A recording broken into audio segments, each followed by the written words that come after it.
My name is Rachel Neal, and I'm a highly sensitive person.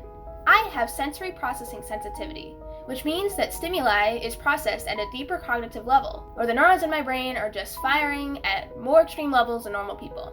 Basically, bright lights give me headaches, loud sounds give me headaches, strong smells give me headaches, strong tasting food or food with tons of textures makes me sick. I'm more sensitive to pain, so I bruise easily. I'm sensitive to temperature, so I sweat a lot or my hands turn to ice cubes. And I get motion sick really easily, so I have to wear those silly goggles every time I go on the train. I've had this condition since I was born, but no one knew. When I was a baby, I used to suck on two of my fingers to just emotionally regulate myself. In elementary school, I was surprised that people didn't feel like they had to cover their ears every time a fire alarm went off. I didn't understand how they could ride the swings without feeling nauseous. I didn't get how they could play volleyball or dodgeball without coming home with giant bruises on their arms. I felt like a weirdo. People thought I was weak. I used to come home from school every day with these massive headaches. Tylenol only did so much, so they took me to the doctor, and they just said, "Drink more water, you're dehydrated." I wasn't dehydrated, and the water didn't help, so my parents took me to specialists who tested me for cancer, for glaucoma. Obviously, I didn't have those things, so I just dealt with the headaches every day. And I didn't even realize I was hypersensitive until COVID hit. Yes, it was a very introspective time for all of us, but also, it was the first time I was able to control my academic environment. I could reduce stimuli, and my headaches went away. But nonetheless, because I couldn't participate in sports, because I didn't really enjoy being in spaces with a lot of people, I spent a lot of time alone in my room. And this forced me to be very creative.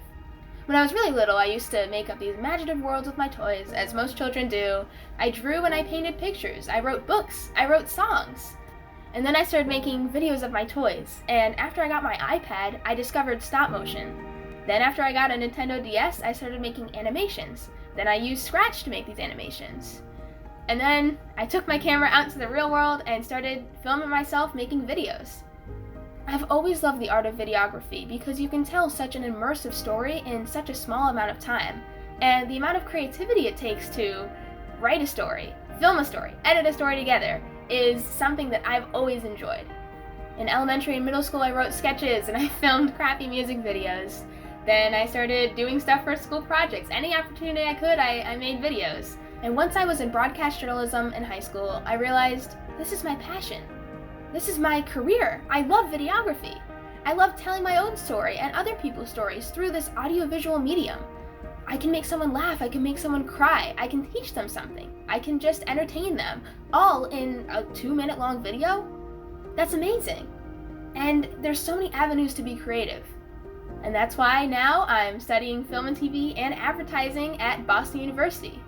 I get to explore my passions here. I get to make films. I get to influence people. And it's the best decision I've ever made.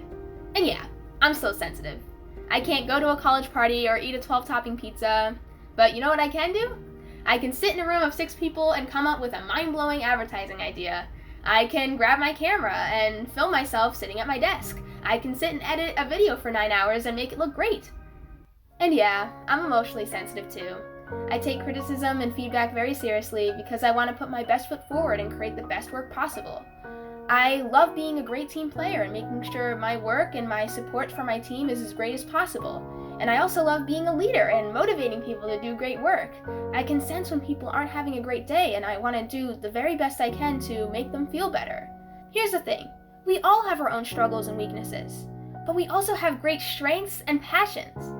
If I can see someone's passion, pull it out of them, and help them create great work, I know I've done my job.